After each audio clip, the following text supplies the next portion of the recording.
Hillary Clinton's most loyal confidant, Huma Abedin, says she is separating from her husband. The Clinton aide has been married to former Congressman Anthony Weiner. He resigned in 2011 after posting an explicit image of himself on his Twitter account. Most recently, he's been accused of being involved in a new sexting scandal. In a statement, Abedin says, "After long and painful consideration and work on my marriage, I have made the decision to separate from my husband. Anthony and I remain devoted to doing what is best for our son, who is the light of our life. During this difficult time, I ask for respect for our privacy."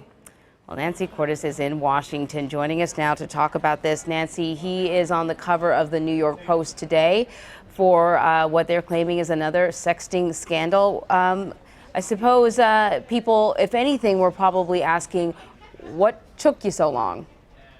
Right, and I think Huma Abedin has been pretty open about the fact that she did want to stand by her husband after a couple of the initial incidents that they went through extensive counseling, both together and individually. She said she wanted to try to save the marriage for the sake of their child, who was born shortly after all of this came to light back in 2011. But this new story, Anne-Marie, I think was just further proof for Abedin that apparently, he hadn't been able to change some of this very disturbing behavior. And I think what the final straw was that if you look at this very graphic New York Post story, which frankly I couldn't make it all the way through because some of the details were so disturbing.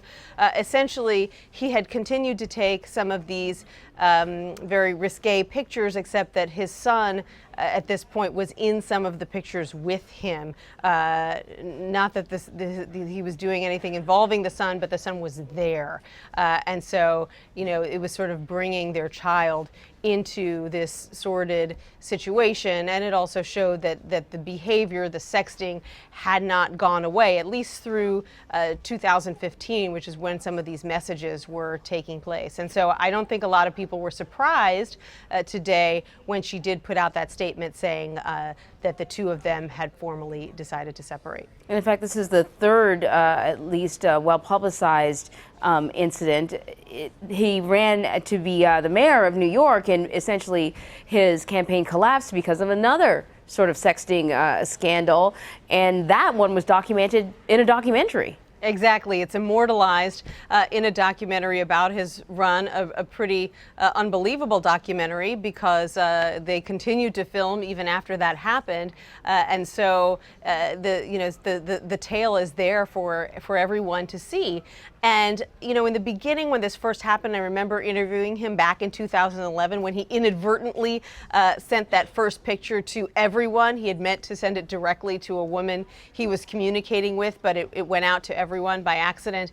And in the beginning, he insisted that it was a mistake, that this wasn't him, that he didn't know whose picture that was. Someone must be out to get him. And then obviously he sort of turned around a week or two later and admitted that the only plausible answer, which was that it was him and that he had been involved in it. Since then, he's been pretty open about his problems. And there was another sexting case just a couple of weeks ago that came to light, and he kind of laughed it off. He said, he kind of made some jokes about some of the comments he had made with this person who turned out, as he put it, to be a catfish.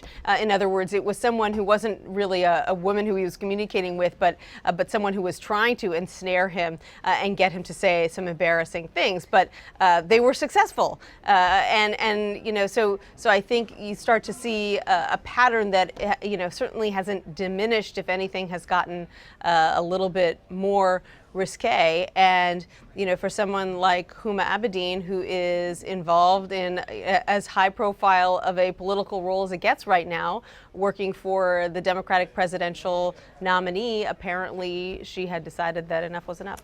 Yep. Nancy Cordes in Washington. Thank you so much, Nancy. You're welcome.